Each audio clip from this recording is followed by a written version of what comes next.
عمومی طور پہ ہم کسی سے محبت اس لیے کرتے ہیں کہ اس کا ہمارے کندھوں پر کوئی احسان ہوتا ہے تو ہم اس کے بدلے میں اس سے پیار کرتے ہیں۔ ٹھٹھرتے موسم میں جب بدن سردی سے کپ کپا رہا ہو اور کوئی بندہ دودھ کا گرم گلاس پیش کر دے، چائے کی پیالی پیش کر دے، تو ساری زندگی اس کا احسان نسلی شخص کو نہیں بھولتا۔ تو کسی کا احسان جو آپ کے کندھوں پر ہو، آپ اس کے احسان کے بوجھ تلے دبے رہتے ہیں۔ یار اگر کسی سے اس لیے پیار کیا جاتا ہے کہ اس کا آپ کے ذمے کوئی احسان ہے، تو مجھے بتاؤ کائنات میں اتنے احسان کسی کے ہو سکتے ہیں جتنے آمنہ کے لال کے احسانات ہیں؟ ہم حضور کے احسانات کے بوجھ تلے دبے ہوئے۔ میں یہ بات اکثر کہا کرتا ہوں کہ ہمارے بدن پہ اتنے بال نہیں ہیں جتنے رسول اللہ کے احسانات۔ ہم اپنے وجود میں بھی ان کے مرہون منت ہیں۔ اگر وہ جلوہ گر نہ ہوتے اس کائنات کو خلعت وجود ہی نہ ملتا۔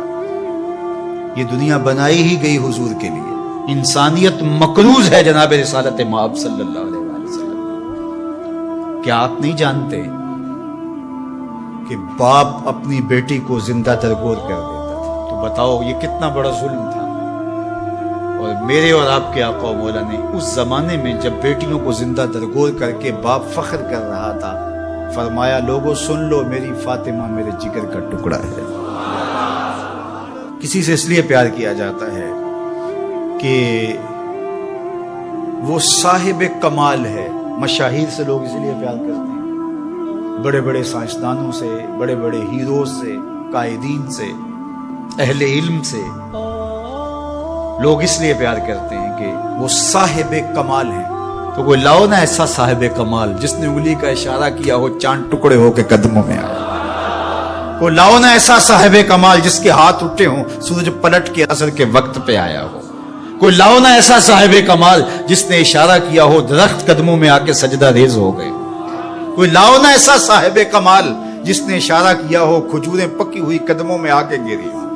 او سڑیاں کھجوراں اگا جان دائے، او پتھراں نو کلمے پڑھا جان دائے۔ قطرے کو سمندر ذرے کو ستارہ کرتے ہیں، کونین کو خم آ جاتا ہے جب زلف سنوارا کرتے ہیں۔ کوئی لاؤ تو صحیح زمانے میں ایسا۔ اچھا کسی سے پیار اس لیے بھی کیا جاتا ہے کہ مستقبل میں اس کی کوئی ضرورت پیش آنی ہوتی ہے تو بندہ تعلق رکھتا ہے۔ تو اگر یہ غرض ہے محبت کی تو بتاؤ نزع سے اوکھا ویلا ہو سکتا ہے؟ بتاؤ حشر سے کوئی اوکھا ویلا ہو سکتا ہے؟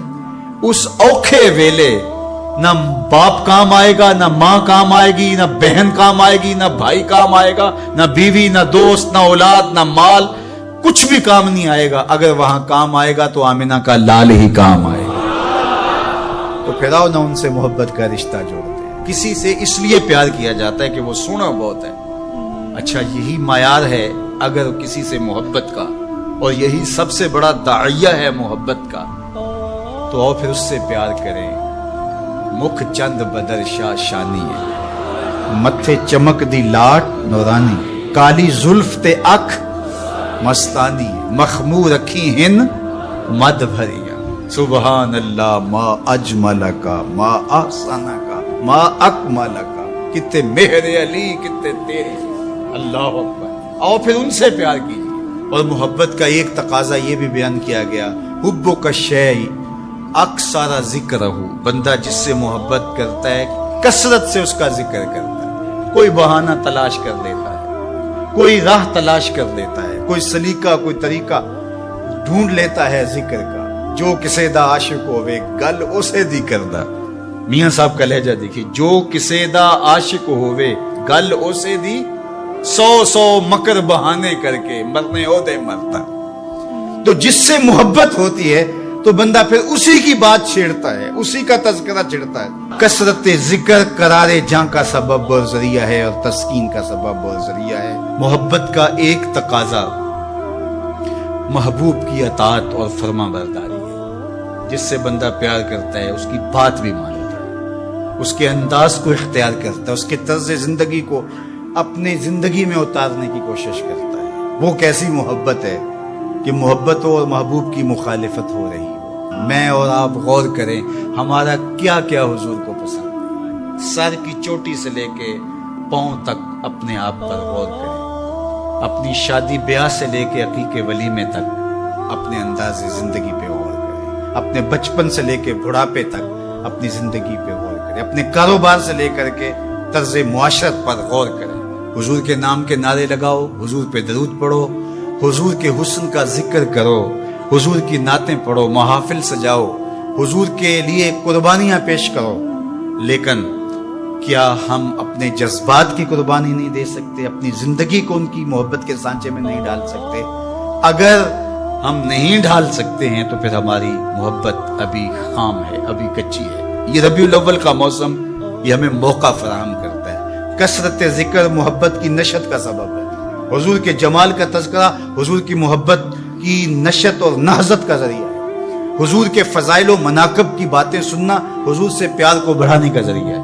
اور پیار جب پیدا ہوتا ہے تو پھر اس کا لازمی نتیجہ عمل اور عملی زندگی بھی ہے. اس لیے اس موسم کو بھرپور گزاریے گا, اچھے انداز سے گزاریے گا, اور میلاد کے نام سے کسی خرافات سے اپنے آپ کو محفوظ رکھیے گا.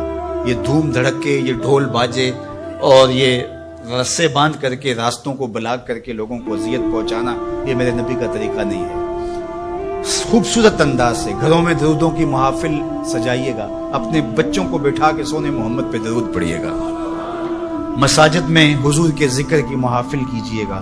صدقہ و خیرات کیجیے گا. اپنی ہمسائیگی پر, اپنی رشتہ داری پر غور کیجیے گا, اور جہاں ضرورت ہو وہاں آپ ان کی مدد کے لیے پہنچے. یہ میرے حضور کا طریقہ اور یہ حضور کا انداز ہے. پیر کے دن کا ان ایام کے اندر آپ سے ممکن ہو تو روزہ رکھیے گا. یہ حضور کی خوشنودی کا سبب ہے. اللہ کے حضور شکرانے کے نوافل ادا کیجیے.